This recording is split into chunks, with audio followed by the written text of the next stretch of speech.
Hi there, welcome to my YouTube channel. This is Tina from Tinaheals.com, and this video is about a day chart or a night chart. Okay, what do you have? Do you have a day chart or do you have a night chart? So the first thing to look at is the zodiacal wheel, and you notice the sun. Now the emblem of the sun is a circle and a dot.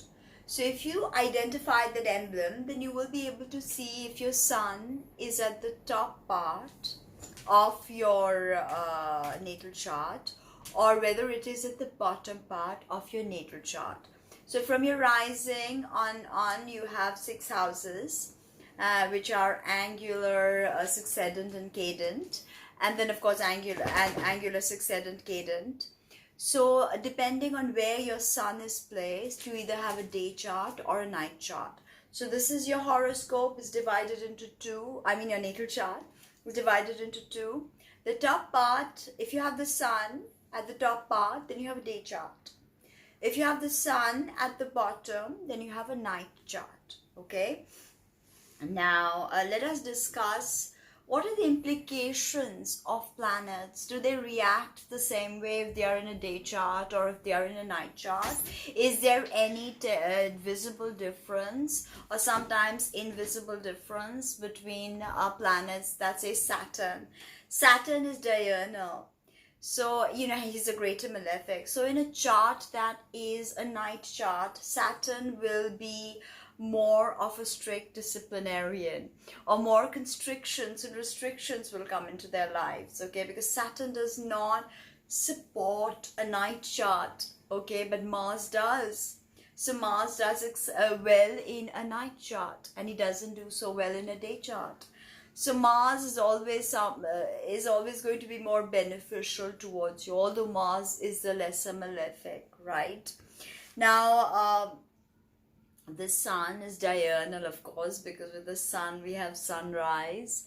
So say for instance you have a Leo sun, and like me it's in your 12th house, so it's at the bottom of your chart. So I have a nocturnal chart, and where I have the sun in rulership but in a very difficult house and in a night chart. So this restricts the sun from operating in his full magnificence. Okay, the way I would shine, I cannot shine like that, because this is a sun that is operating from the 12th house, which is a house of dissolution and loss and spirituality and incarceration and self-seclusion. So, my experience with the ego is going to be different from someone who has sun on the midheaven or 10th house. So there are subtle nuances to how you read a natal chart. Okay, moon is of course nocturnal. Mercury can be both, diurnal as well as nocturnal. And Venus is nocturnal and Jupiter is diurnal. So in the benefic system, the greater benefic, Jupiter does well in a day chart. But Venus, the lesser malefic, does well in a night chart. So if you have a night chart, look towards Venus as your blessing. Okay, because Jupiter may not be able to bless you the way he could if you had a day chart.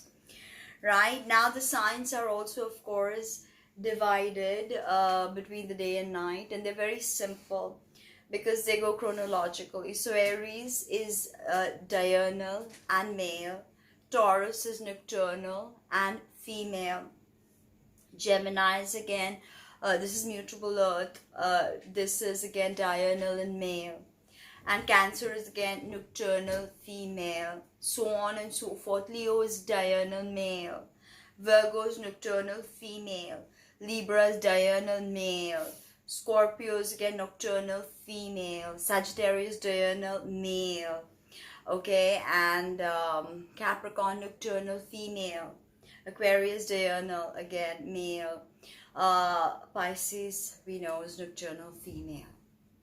So you see how it's so very interesting with the day and the night chart, because it gives you, especially when you're working with annual perfections, okay, and you realize that, all right, this is maybe my 10th house perfection, and my 10th house is ruled by Saturn, but I have Saturn in a night chart.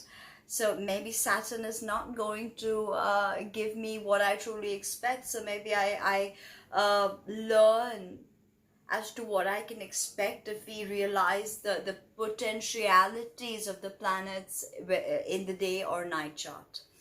So that was a bit. Thank you. Like, comment, subscribe, share, and book a reading. Thank you. Or just donate.